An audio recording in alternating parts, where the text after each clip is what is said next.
ಕೃಷ್ಣ. ರಿತ್ವಿಕ್ ಪ್ರಭು ready ಇದ್ದೀರಾ?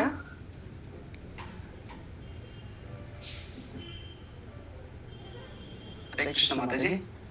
ಹರೇ ಕೃಷ್ಣ. ಓಂ ನಮೋ ವಿಷ್ಣುಪಾದಾಯ ಕೃಷ್ಣ ಪ್ರೇಷ್ಠಾಯ ಭೂತಲೆ ಶ್ರೀಮತೆ ಜಯಪತಾಕ ಸ್ವಾಮಿನಿ ಇತಿ ನಾಮನೆ ನಮೋ ಆಚಾರ್ಯ ಪಾದಾಯ ನಿತಯ ಕೃಪದ ಪ್ರದಾಯನೆ ಗೌರಕಥ ಧಾಮದಾಯ ನಗರ ಗ್ರಾಮ ತಾರಿಣೆ. ನನ್ನ ಶಿಕ್ಷಾ ಗುರುಗಳಾದಂತಹ ಅಪೂರ್ವ ನಿತಯ ಪ್ರಿಯ ದೇವದಾಸಿ ಮಾತಾಜಿ ವಂದಿಸುತ್ತಾ ಪ್ರಾರಂಭಿಸ್ತೇನೆ. ಗುರುವಿನ ಗುಲಾಮನಾಗುವ ತನಕ ಸಿಗುವುದಿಲ್ಲ ಮುಕ್ತಿ ಅಂತ ಹೇಳ್ತಾರೆ. ಪರಮ ಪೂಜ್ಯ ಜಯಪತಾಕ ಸ್ವಾಮಿ ಮಹಾರಾಜ್ ಅವರು ಗೌರನಿತಾಯಿ ಅವರನ್ನ ಮತ್ತೆ ಚೈತನ್ಯ ಪ್ರಭು, ನಿತ್ಯಾನಂದ ಪ್ರಭು ಅವರ ಕರುಣೆಯನ್ನ ಹಂಚ್ತಾ ಇದ್ದಾರೆ, ಎಲ್ಲರಿಗೂ ಕೊಡ್ತಾ ಇದ್ದಾರೆ. ಅವರು ಅವರ ಹೃದಯದಲ್ಲಿ ಇಟ್ಕೊಂಡಿದ್ದಾರೆ. ಹಾಗಾಗಿ ಅವರ ಒಂದು ಶ್ರೇಷ್ಠ ಕೃಪೆ ನಮಗೆ ಸಿಕ್ಕಿದೆ. ಆದ್ದರಿಂದ ನಾವು ಭಕ್ತಿಯಲ್ಲಿ ಮುಂದೆ ಹೋಗ್ಬಹುದು. ಜಯಪತಾಕ ಸ್ವಾಮಿ ಅವರ ಮೂಲ ಹೆಸರು ಜಾರ್ಡನ್ ಜಾನ್ ಎಂದು. ಅವರ ಹೆಸರು ಇದನ್ನ ಸಂಸ್ಕೃತದಲ್ಲಿ ಹೇಳಿದ್ರೆ ಗೌರ್ಧನ್ ಜನ್ ಅಂತ ಹೇಳ್ಬೋದು. ಅವ್ರಿಗೆ ಇಟ್ಟ ಹೆಸರಲ್ಲೂ ನಾವು ಆಧ್ಯಾತ್ಮಿಕವನ್ನ ನೋಡ್ಬೋದು. ನಮ್ಮ ಅನಂತ ಕೃಪಾಮೂರ್ತಿಯಾದ ಪರಮ ಪೂಜೆ ಜಯಪತಾಕ ಸ್ವಾಮಿ ಮಹಾರಾಜರಿಗೆ ಅನಂತ ಕೋಟಿ ದಂಡೋತ್ ಪ್ರಣಾಮಗಳು. ಗುರು ಮಹಾರಾಜರ ದಿವ್ಯ ಸನ್ನಿಧಾನವು ನನ್ನ ಜೀವನಕ್ಕೆ ಅಪಾರವಾದ ಆಶೀರ್ವಾದವಾಗಿದೆ.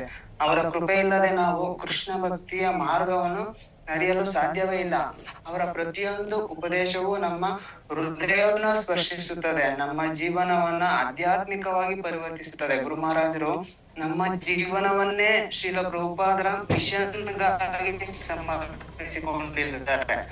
ಜಗತ್ತಿನಾದ್ಯಂತ ಅನೇಕ ಜೀವಿಗಳಿಗೆ ಕೃಷ್ಣ ಚೇತನತೆಯನ್ನ ಹಂಚುತ್ತಾ ಇದ್ದಾರೆ. ಅವರ ತ್ಯಾಗ, ಸಹನೆ, ದಯ ಮತ್ತೆ ಅನಿರ್ವಚನೀಯ ಸೇವಾ ಪ್ರಾರೋಗ್ಯದ ಸವಾಲುಗಳ ನಡುವೆಯೂ ಕೂಡ ಅವರು ಕೃಷ್ಣ ಸೇವೆಯಲ್ಲಿ ಅಚಲವಾಗಿ ನಿರಂತರವಾಗಿ ತೊಡಗಿಸಿಕೊಂಡಿರುವುದು ನಮಗೆ ಭಕ್ತಿ ಮತ್ತೆ ನಿಷ್ಠೆಯ ಸತ್ಯ ಉದಾಹರಣೆ ಆಗಿದೆ. ಅವರ ಪ್ರತಿಯೊಂದು ಶ್ರಮವು ನಮ್ಗೆ ಗುರು ಸೇವೆಯ ಮಹತ್ವವನ್ನ ನೆನಪಿಸ್ತದೆ. ಗುರು ಮಹಾರಾಜರು ನಮ್ಗೆ ಕೇವಲ ಉಪದೇಶಕರಲ್ಲ, ಅವರು ನಮ್ಮ ಆತ್ಮೀಯ ಪೋಷಕರು, ಮಾರ್ಗದರ್ಶಕರು, ಮತ್ತೆ ಅವರು ನಮ್ಮ ಹೃದಯದ ಆಶ್ರಯ ಸ್ಥಾನ.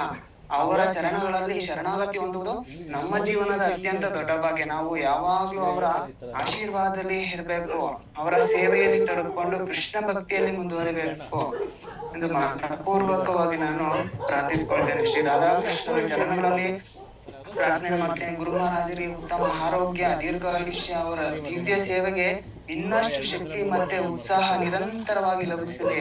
ಅವರ ಕೃಪೆ ಸದಾ ನಮ್ಮ ಮೇಲೆ ಇರಲಿ. ನಮ್ಮ ಜೀವನವು ಅವರ ಸೇವೆಗೆ ಅರ್ಪಿತವಾಗಲಿ. ಅವರ ಪಾದ ಪಂಕಜಗಳಲ್ಲಿ ಅನಂತ ಕೃತಜ್ಞತೆಗಳನ್ನ ತಿಳಿಸ್ತೇನೆ.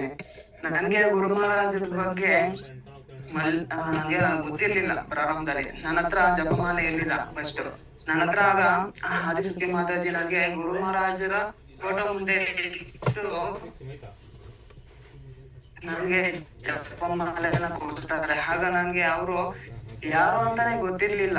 ನಾನು ಯಾಕೆ ಇವ್ರು ನನ್ಗೆ ಶ್ರೀಲ ಪ್ರಭುಪಾದ ಅವರಿಂದ ಕೊಡಿಸ್ತೀರಾ, ಬೇರೆ ಫೋಟೋ ಹತ್ರ ಇಟ್ಬಿಟ್ಟು ಕೊಡ್ತಾ ಇದಾರಲ್ಲ ಅಂತ ಅನ್ಸ್ತು. ಆದ್ರೆ ಗುರು ಮಹಾರಾಜರ ಬಗ್ಗೆ ತಿಳ್ಕೊಳ್ತಾ ಹೋದಾಗ ಅವರು ಮಾಡಿರುವ ಸಾಧನೆಗಳು, ಅವರು ಕೃಷ್ಣ ಪ್ರಜ್ಞೆಯಲ್ಲಿ ಯಾವ ರೀತಿಯಾಗಿ ಪ್ರಚಾರ ಮಾಡಿದ್ರು, ಪ್ರಭುಪಾದರು ನೀಡಿದ ಮಿಷನ್ ಅನ್ನು ಯಾವ ರೀತಿಯಾಗಿ ಅವರು ಉಪಯೋಗಿಸ್ಕೊಂಡು ಪ್ರಭುಪಾದರು ಏನೆಲ್ಲಾ ಮಾಡ್ಬೇಕು ಅಂತ ಹೇಳಿದ್ರು ಅದನ್ನೆಲ್ಲ ಇದು ಸಹ ಅವರು ಅನಾರೋಗ್ಯದ ಸಮಯದಲ್ಲಿ ಕೃಷ್ಣ ಪ್ರಜ್ಞೆಯನ್ನು ಎಲ್ಲರಿಗೂ ಕೊಡ್ತಾ ಇದ್ದಾರೆ. ಸಾವಿರಾರು ಜನ ಭಕ್ತರು ಗುರು ಮಹಾರಾಜರ ಶಿಷ್ಯರಾಗಿದ್ದಾರೆ.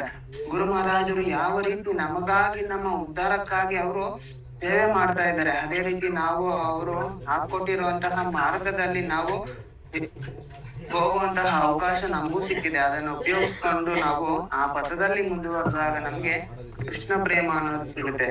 ನಮ್ಗೆ ಗುರು ಮಹಾರಾಜರು ಯಾವಾಗ್ಲೂ ಇನ್ಸ್ಪಿರೇಷನ್ ಆಗ್ತಾನೆ ಇರ್ತಾರೆ. ಜಗತ್ಸಾಕ್ಷಿ ಪ್ರಭು ಒಂದ್ ಲೆಕ್ಚರ್ ಅಲ್ಲಿ ಹೇಳ್ತಾ ಇದ್ರು, ಚೆನ್ನೈಲಿ ಗುರು ಮಹಾರಾಜರು ಇನಿಷಿಯೇಷನ್ ಕೊಡ್ಬೇಕಾದ್ರೆ ಚೆನ್ನೈ ಟೆಂಪಲ್ ಅಲ್ಲಿ ಅವರ ಸೀನಿಯರ್ ಡಿಸೈಪಲ್ಸ್ ಹೇಳ್ತಾರೆ, ನನ್ಗೆ ಸಹಾಯ ಮಾಡಿ, ನಾನು ಎಲ್ಲರಿಗೂ ರೀಚ್ ಔಟ್ ಆಗೋಕೆ ಆಗ್ತಾ ಇಲ್ಲ, ಸಾವಿರಾರು ಜನ ಭಕ್ತರಿಗೆ ನಾನು ಸಿಗೋದಿಕ್ ಆಗ್ತಾ ಇಲ್ಲ, ಜೂನಿಯರ್ ಡಿವೋಟೀಸ್ಗೆ ನೀವೆಲ್ಲ ಸಹಾಯ ಮಾಡಿ ಅಂತ ಕೇಳ್ತಾರೆ. ಮತ್ತೆ ಇನ್ನೊಂದು ಇನ್ಸಿಡೆಂಟ್ ಹೇಳ್ತೀನಿ. ತಮಿಳ್ನಾಡಲ್ಲಿ ಒಂದು ಘಟನೆ ಆಗುತ್ತೆ. ಒಬ್ಬ ಪೂಜಾರಿ ಮಗ ಡಿವೋಟಿ ಆಗಿರ್ತಾನೆ. ಆ ಹುಡುಗನ ತಂದೆ ಶಿವನ ಫಾಲೋವರ್ ಆಗಿರ್ತಾನೆ. ಹಾಗೆ ಅವ್ರಿಗೆ ತುಂಬಾ ಸಿಟ್ಟು ಬರ್ತದೆ, ಅವ್ರ ಮಗ ಕೃಷ್ಣ ಪ್ರಜ್ಞೆ ತಗೊಂಡಿದ್ದಾನೆ ಅಂತ. ಹಾಗೆ ಒಂದು ದಿವಸ ಗುರು ಮಹಾರಾಜರಿಗೆ ಒಂದು ದೊಡ್ಡ ಪ್ರೋಗ್ರಾಮ್ ಸ್ಟೇಜ್ ಅಲ್ಲಿ. ಆಗ ಗುರು ಮಹಾರಾಜ್ ಏನ್ ಮಾಡ್ತಾರೆ ಅಂದ್ರೆ ಆ ಹುಡುಗನಿಗೆ ಹೇಳ್ತಾರೆ, ನಿನ್ನ ತಂದೆಯನ್ನು ಕರ್ಕೊಂಡ್ ಬರ್ಬೇಕು ಅಂತ ಹೇಳ್ತಾರೆ. ಈಗ ಅವ್ರಿಗೆ ಇವರ ಮೇಲೆ ತುಂಬಾ ಸಿಟ್ಟು. ಹಾಗೆ ಅವರು ಒಂದು ದೊಡ್ಡ ಪುಸ್ತಕವನ್ನು ಇಟ್ಕೊಂಡ್ ಬರ್ತಾರೆ ಸ್ಟೇಜ್ಗೆ. ಒಂದು ಸೈಡ್ ಅಲ್ಲಿ ಕೂತ್ಕೊಂಡಿರ್ತಾರೆ, ಮತ್ತೆ ಅವರು ತುಂಬಾ ಸಿಟ್ಟಾಗಿದ್ದಾರೆ. ಯಾಕೆಂದ್ರೆ ಅವ್ರ ಮಗ ಕೃಷ್ಣ ಪ್ರಜ್ಞೆನ ತಗೊಂಡಿದ್ದಾನೆ, ಅದರಿಂದ ತುಂಬಾ ಸಿಟ್ಟಾಗಿದ್ದಾರೆ. ಇವ್ರು ಹೇಳ್ತಾರೆ, ಕೃಷ್ಣ ಶ್ರೇಷ್ಠ ಅಂತ ಹೇಗೆ ಹೇಳ್ತೀರಾ ಅಂತ ಜೋರಾಗಿ ಎಲ್ಲರ ಮುಂದೆ ಹೇಳ್ತಾ ಇದ್ದಾರೆ. ಆಗ ಗುರು ಮಹಾರಾಜು ಏನ್ ಮಾಡ್ತಾರೆ ಅಂದ್ರೆ ಕಣ್ ಮುಚ್ಕೊಂಡು ಹೇಳ್ತಾರೆ, ಕೃಷ್ಣ ಶ್ರೇಷ್ಠ ಅಂತ ನೀವು ತಂದಿರೋ ಪುಸ್ತಕದಲ್ಲೇ ಇಷ್ಟನೇ ಪೇಜ್ ಅಲ್ಲಿ ಉಂಟು ಅಂತ ಹೇಳ್ತಾರೆ. ಆ ಪೇಜ್ ತೆಗೆಯುವಾಗ ಅದ್ರಲ್ಲಿ ಕೃಷ್ಣ ಶ್ರೇಷ್ಠ ಅಂತ ಇರುತ್ತೆ. ಆಗ ಅವರ ಕಣ್ಣಲ್ಲಿ ನೀರು ಬರುತ್ತೆ. ಇದೆಲ್ಲ ಸಾಮಾನ್ಯವಾದದ್ದಲ್ಲ.